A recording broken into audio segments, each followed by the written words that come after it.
The dark thing.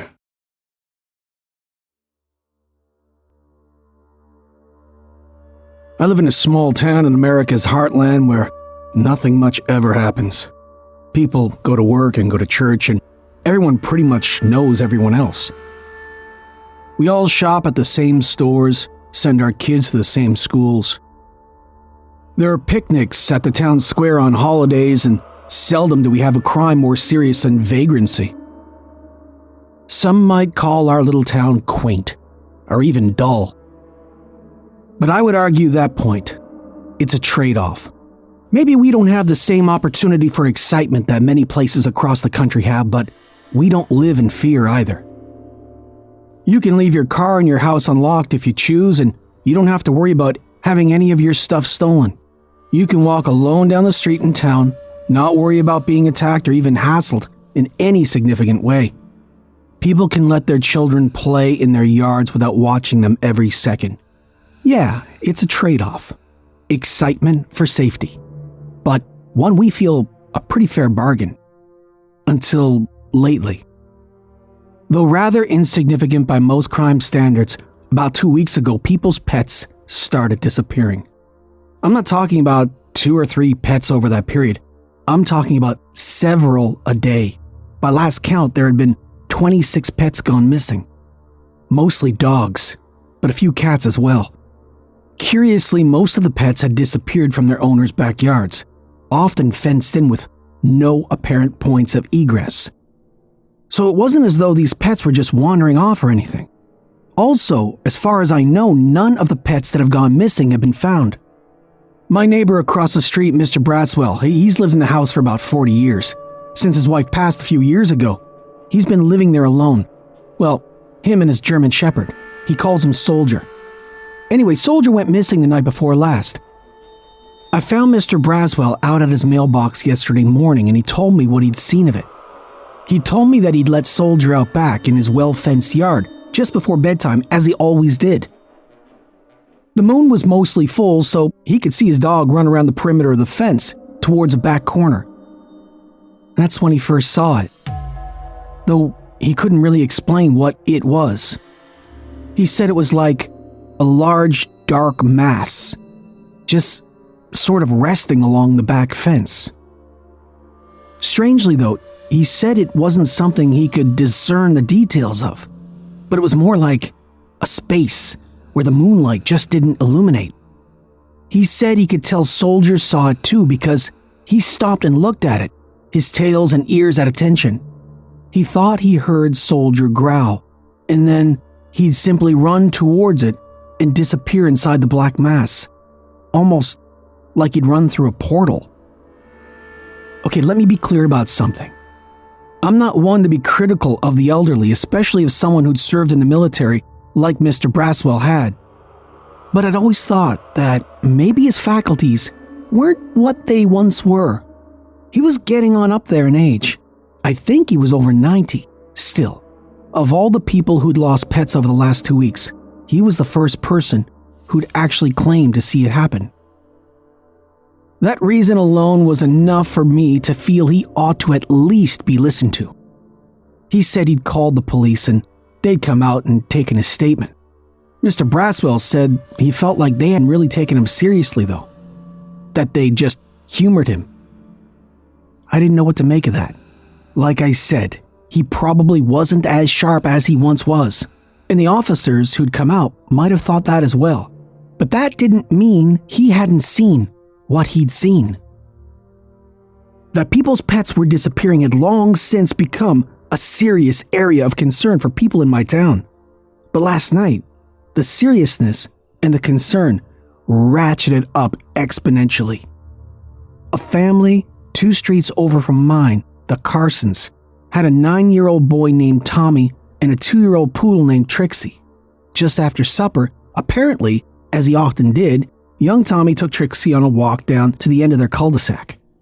Neither one of them made it back home.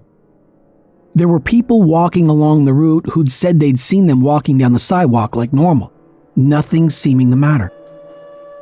No one had seen anything unusual either, no strange vehicles or loiterers, and obviously no one had seen them abducted. They just vanished, as a cliche goes, without a trace. Clearly, the disappearance of a child had changed things. Fear had come to settle over the community at large. And there was now a visual police presence, something seldom seen or felt in our little town. I'd heard that the mayor had called for the FBI too, but I hadn't seen any evidence of that. Tonight though, as did all my neighbors, I went home and locked my doors. I have a border collie named Jenna, and I've often thought how glad I was she couldn't talk. If she could, she'd probably prove that she was smarter than I was, which would have been really uncomfortable for both of us. But she couldn't talk. So we went along playing the roles of master and pet. The point, though, is that she was a very smart dog, the smartest dog I'd ever been around. It must have been sometime around midnight when Jenna woke me. It had been a while since I'd let her out to go to the bathroom. I stumbled towards the back door, but then I remembered about everything that had been going on. Still, I knew she had to pee, so in spite of the fact that there was a full moon, I grabbed my flashlight and I took it out with us. It didn't take me long to see it, almost exactly as I'd imagined it when Mr. Braswell had described what he'd seen. There was a dark space just to the right of my patio, a space where the light just didn't seem to go. It was larger than I'd imagined, maybe 10 to 15 feet square. I couldn't tell for sure because it wasn't static. It seemed to move, expand, and contract, keeping me from getting a fix on it. I reflexively turned on my flashlight and I shined at the darkness, and the entire thing lit up, like someone had put a lit candle inside a paper bag. I felt fear, but I felt awe as well. Looking at this thing that just didn't appear to be from our world, I was mesmerized. I'd sort of lost track of what was going on, only managing to wonder what this thing could possibly be. Jenna had been sitting on her haunches next to me, but by the time I came back to the moment, she'd stood and walked several places towards the thing. I moved the flashlight's beam to her. She looked back at me over her shoulder and I yelled for her to get away. Jenna! To come back to me. But then she just trotted forward and disappeared into the darkness. I yelled something.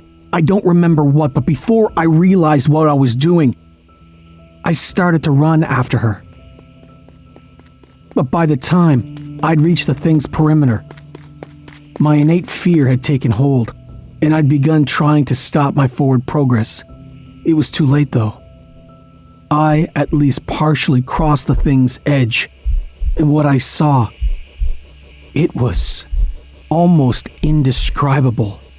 There was a vast landscape stretched out before me, a desert landscape beneath a bright, silvery sky, and it felt nothing like being in the real world.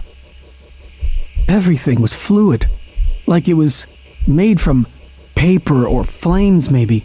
It was being blown and stretched by a stiff wind. Even my own hands and arms appeared distorted in that same way as I looked down at them. It was disorienting. The landscape was mostly devoid of color as well. Everything appeared in varying shades of grays and whites, as though it was being washed out by the brightness of the light. There was a constant noise too, like the rush of water or a steady wind, causing everything to sound and feel fuzzy. I don't know how long I was in that place. A second, a minute, a day. All I know is that I found myself tumbling onto my backside there on the patio. The dark thing still looming over me. I can't say if I'd managed to lurch backwards somehow or if the thing had simply expelled me, but I was out. Jenna, however, was still in. Otherwise, everything seemed eerily calm and quiet. There was no wind, no leaves rustling in the trees, no animal noises at all, no sounds from any of my neighbors' houses. It was like I was all alone, like That's how the dark thing wanted me. And I could feel adrenaline beginning to pulse through my veins.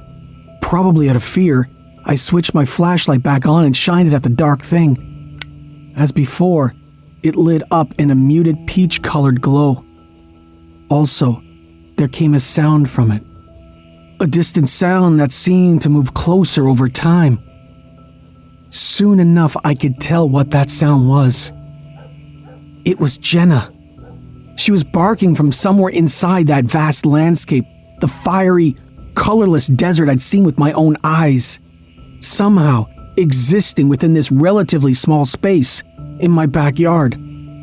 I felt a rush of excitement or anxiety or something. No matter, my dog was lost somewhere inside that thing and I wanted her out.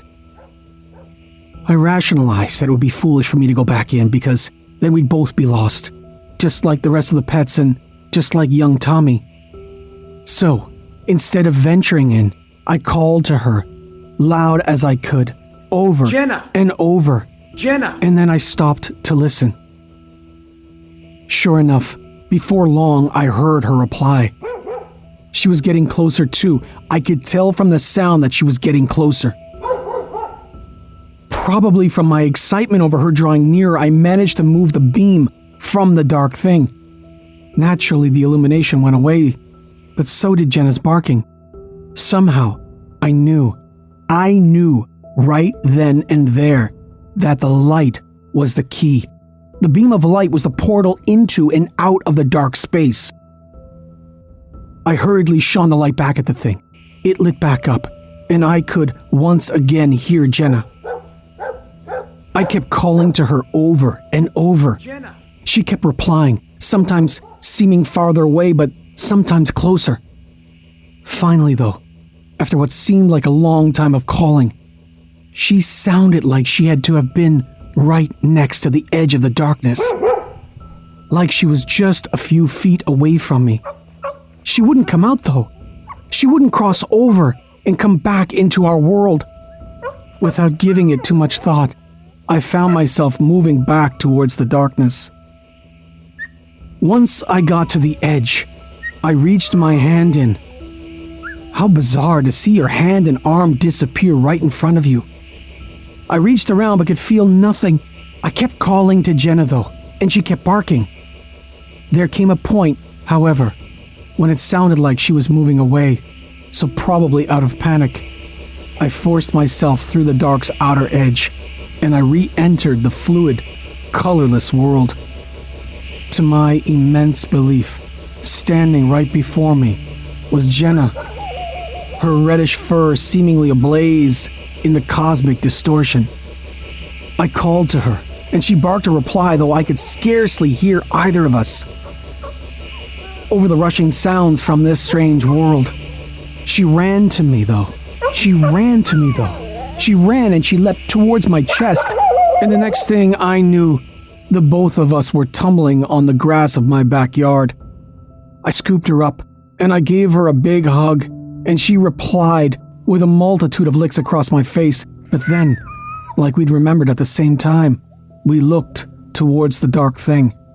It had moved. It was still moving. In fact, towards the back of my yard.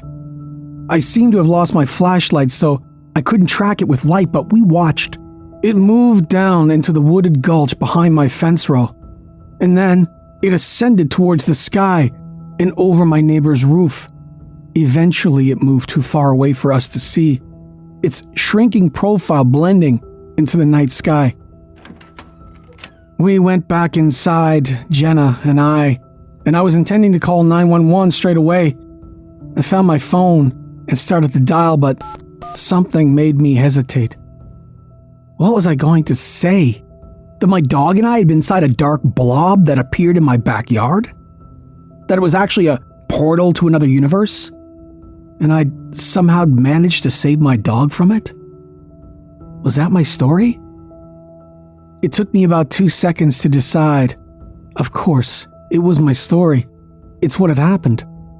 My guess was that this dark thing had been lurking around our town for the last several weeks, and it was responsible for all the disappearances. Would people think I was crazy or that I was just trying to get attention? Sure, some would, but some wouldn't. The way I figured it, if people knew what to look for, they'd be more likely to find it, or for some, to avoid it. Either way, from my perspective, it was imperative that the thing be found. I'm an animal lover, so that several dozen pets had disappeared these last few weeks would be enough reason for me, just as it would for a lot of my fellow townspeople. But there was a higher calling here. Tommy Carson was in that thing, or place, or whatever it was. I knew it in my bones. And if I could make it back with Jenna, Tommy Carson could be found and brought back as well. Jenna was standing next to my chair, looking at me expectantly. I gave her a quick rub, feeling immensely grateful that she was with me, that she was as smart as she was, and then pressed the send button on my phone. 911,